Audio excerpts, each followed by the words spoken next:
Vítajte, moje meno je Radim Mutina, som z organizácie STS Projekt Net a vítam vás na dnešnom štarte nášho prvého stratosférického balóna STS-1. Dnes sme sa tu zišli na vypustení nášho experimentálneho stratosférického balóna, ktorý vyniesie tento box do výšky 35 km nad zem. Mal by nám na zem priniesť zábery, pohľad na zem z kamier aj z fotoaparátu. Okrem toho bude počas celého letu posielať údaje o teplote, tlaku, vlhkosti vzduchu. Tieto údaje budeme prijímať telemetriou, ktorú možno počujete v pozadí. Ten experimentálny náklad už momentálne vysiela. Bude posielať takisto aj svoju polohu. Poloha tohto nákladu bude zaznamenávaná v niekoľkých trackovacích systémoch nad mapou, takže uvidíme aktuálnu polohu celého balóna, celého nákladu, jeho výšku. No a vlastne hneď po štarte sa dohľadávací tým vydá smerom na potenciálne miesto alebo predpokladané miesto dopadu tohto boxu, aby sme ten box zachránili. No a samozrejme, aby sme získali z kamier a z fotoaparátu zábery, ktoré ten box prinesie na zem. Náklad bude vynesený meteorologickým balónom, ktorý bude napustený čistým héliom. Objem tohto balóna na zemi bude 4,5 kubíka. Balón vo svojej výške, kde nastúpa vo výške 35 km, by mal mať priemer okolo 11 až 12 metrov. Po vystúpaní do tejto výšky balón praskne a celý tento náklad sa nám vráti na zem na padáku a prinesie celú elektroniku naspäť. Tento box počas letu bude zaznamenávať všetky namerané údaje na microSD kartu. Tieto údaje budeme vyhodnocovať, hlavne nás zaujímajú teda merania teploty a vlhkosti. Okrem tohto boxu ešte pod ním bude nesená meteorologická radiosonda, ktorá má profesionálne senzory a snímače tlaku, teploty, vlhkosti vzduchu. Takže jedným z cieľov je vlastne porovnať tie profesionálne merania, ktoré tá meteosonda zaznamená s našimi meraniami. Podľa predpovedí prúdenia vzduchu v jednotlivých letových hladinách alebo v jednotlivých výškach, ktorú máme k dispozícii, by mal tento balón s nákladom zaletieť niekde k Zlatým Moravciam a vlastne hneď po štarte sa vydáme smerom Zlaté Moravce a budeme ten náklad dohľadávať. Celá táto konštrukcia boxu vznikla vlastne v amatérských podmienkách. Takisto zariadenia, ktoré sa tam nachádzajú, rádiové moduly, vysielajú na radioamatérskych pásmach. Tento box a vlastne celý projekt pripravoval tým kamarátov, radioamatérov, ktorí na tom projekte spolupracovali a dnes sa tu vlastne všetci stretneme a vypustíme náš prvý balón do stratosféry a dúfajme, že teda úspešne a takisto dúfame, že ho aj úspešne nájdeme. Tu sa nachádza pracovisko dekodovania dát, po našom nazvaný Houston. Tu sa spracovávajú a dekodujú všetky dáta z balóna sonda, ktoré posiela. Po dekodovaní dát sú automaticky uploadnuté na internet, takže tým pádom to funguje aj to online dohľadávanie. Slúži nám to na to, aby sme nakoniec vedeli aj tú sondu nájsť, keď po prasknutí balóna sa dostane na zem. Na ľavom počítači sa nachádza dekodovanie telemetrie na frekvencii 434,650 MHz, ktoré sa potom odosiela následne na server po úspešnom dekodovaní a tým pádom sú tieto dáta online dostupné pre každého, alebo teda pre verejnosť, ktorá vie o tom amatérska. Na druhom monitore sa nachádza v podstate APRS monitor, na ktorom monitorujeme polohu, ale to je druhý systém, ktorý je na 144,8 MHz APRS, teda ktorý vysiela takisto dáta teplotu, tlak, údaje o polohe, výške a vlhkosť. Na nasledujúcom monitore je vidieť letová prevádzka nad Slovenskom a nad touto oblasťou, aby sme mali nejakú kontrolu. A ten ďalší počítač, ktorý tam je vedľa komunikačného príjimača, je v podstate na pripojenie sa len do fóra. A komunikačný príjimač vlastne cez ten sa príjmajú tie dáta z telemetrie na 434,650 MHz.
bude? Už je mimo predikcie, mimo všetkého úplne. Tady to bude fakt.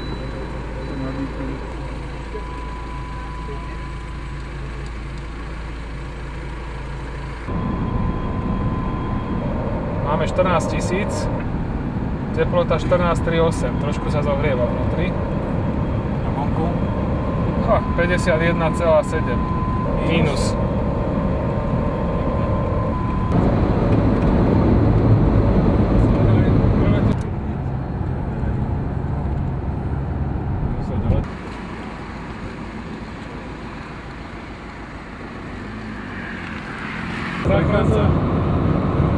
Ako prechádzal do internetu, prechádzal, len ja ju tu nechytal, lebo ja mám antenu skoro pomaly vodorovnú. Predikcia je už Maďarsko skoro, hranica, Balaša Darmáš. Už len teraz ďalšia vec, len ho nájsť, no.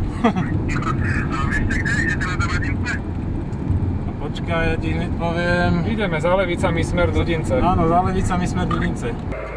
19,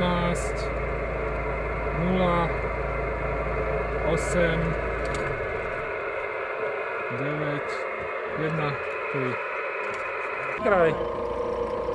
Po Levice som si Asi cesta tiež, radím. Čo? Cesta bude cesta k tomu. Myslíš, že k tomu je cesta? Počkaj. No podľa Sa tam. kacúvať treba Počkaj, a Andrej ísť tam to ide po pozrieť. asfalte. Aha. Hentam spodkom pôjde asfaltka. Jasné, Tukaj tam je radíme. cesta. Vidíš, my sme odbočili na túto. No dobre. Hovoril som, že na asfaltku odbočte. Ideme autom? Jasné, pohodne.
Boha dole. Áno, a ťahajte sem na rolu.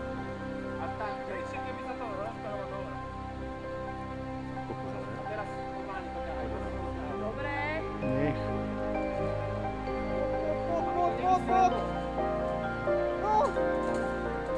Áno, dobre, dobre. Ježiš. Super, ešte aj padák pôjde dole.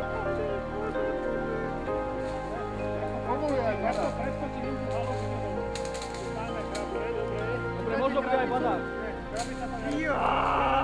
Proste ísť dole, už je dočiahne. Ťahaj ešte padák. Aj padák. Tak, toto vyšlo. Poďme naspäť. Ale povolil to. Však to už normálne stiahneš rukou. Nie, teraz máme výhodný uhol. Ešte musíme ísť až dozadu.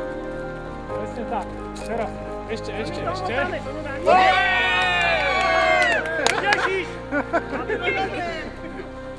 Cykko, Dobre sme.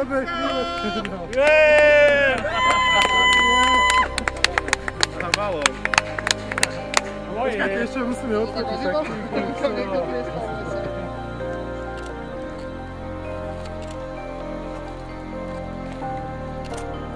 Veselinka.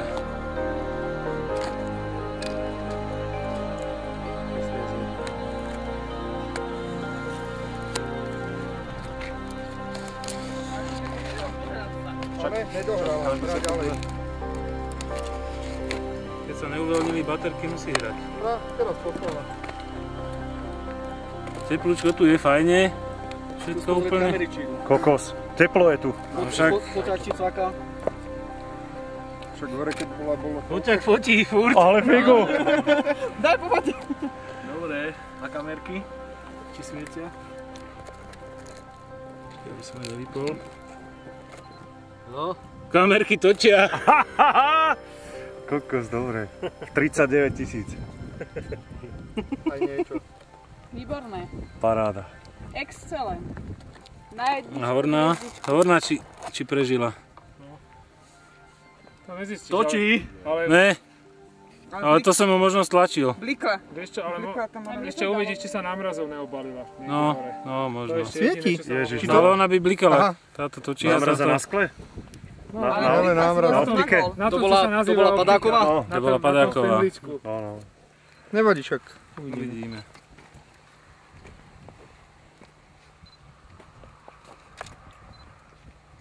No dobre. Úspešný deň za nami. Ešte alebo nech si to tam neskratneme.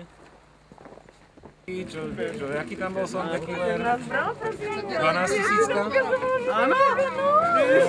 000? Balón sme úspešne dosledovali a dohľadali. Dopadol nám nedaleko obce Čelovce, nedaleko Veľkého Krtiša. Preletel trošku viac, ako sme pôvodne očakávali, no ale nevadí. Myslím si, že celá akcia minimálne aspoň nám v tých dohľadávacích tímoch a po ceste sa zdala ako vydarená. Balónom myslím, že sme dosiahli aj slovenský rekord. Dosiahol výšku myslím, že 39 000 metrov, kde praskol a začal na padáku padať na zem. Vzdialenosť myslím, že na autách sme prešli okolo 200 km vzdušnou čarou. Neviem, koľko to mohlo byť od miesta spustenia, ale myslím, že dobrých 150 km. Počas celého letu boli všetky údaje zaznamenávané na kartu v samotnom STS-1 balóne. Celý let bol sledovaný jednak veľa divákmi tu v centrále v Houstone, ale takisto sme ho sledovali po celej trase. Zariadenia fungovali bezchybne celú cestu, celý let balóna. Očakávame, že v najbližšej dobe sa nám stiahnu videá a fotky zo záznamových médií. Už sme videli náhľady, sú naozaj úžasné a tešíme sa, že sme dosiahli skutočne slovenský rekord pri prvom lete, pri našom prvom lete STS-1. Celkovo hodnotím túto misiu ako úspešnú. No a samozrejme, že táto akcia by nebola úspešná bez podpory obrovského množstva ľudí, ktorí sa tu dnes aj zúčastnili na tejto akcii, divákov, ktorým veľmi pekne ďakujeme za to, že v takom hojnom počte naozaj prišli a podporili taký náš trošku bláznovský nápad vypustiť balón do stratosféry, dotknúť sa blízkeho vesmíru takýmto amatérským spôsobom. Takže všetkým účastníkom, divákom, rádiomatérom a nerádiomatérom veľmi pekne ďakujeme. Dohľadanie sondy bolo v podstate celkom jednoduché, aj keď to tak nevyzeralo zo začiatku. Išli sme s autami a online sledovali aktuálnu polohu balóna, respektíve už nákladu, ktorý padal na padáku. A mali sme sťažené podmienky o to, že v danej lokalite bol veľmi zlý signál mobilných operátorov, čiže internet sme skoro vôbec nemali. Tak sme sa vždy snažili nájsť aspoň kúsok signálu mobilného, aby nám aktualizovalo dáta v notebookoch, aby sme vedeli, kde sa sonda nachádza. Poslednú polohu sme mali zaznamenanú vo výške 1100 metrov, podľa ktorej sme sa v podstate začali už bližšie orientovať. Nakoniec sme sa snažili nájsť miesto posledných súradníc, ktoré sme mali 1100 metrov, ktoré keď sme našli, sme odbočili na nejakú lesnú cestičku a v podstate hneď ako sme vystúpili z auta, tak sme ju zbadali na stromoch cca 500 metrov od nás a vydali sme sa za ňou. Priamo, keď už sme zbadali celý terén, ako vyzerá, tak sonda bola v dosť veľkej výške, nejakých 12 metrov, takže sme začali hľadať riešenie, že ako ho odtiaľ zvesiť zo stromov. Bez toho, aby sme ten strom vypílili. Nakoniec sa nám podarilo sondu úspešne zvesiť zo stromu dolu, vrátane padáka, za aktívnej pomoci týmu SOSA, ktorí nám pomohli s nákladom dolu.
Skutočne celý projekt považujeme za úspešný, celú túto misiu považujeme za úspešnú. Tešíme sa na to, že budeme môcť užitkovať informácie, ktoré sme získali dnes počas tohto letu do našich ďalších letov a tešíme sa opäť na vašu účasť. Ďakujem.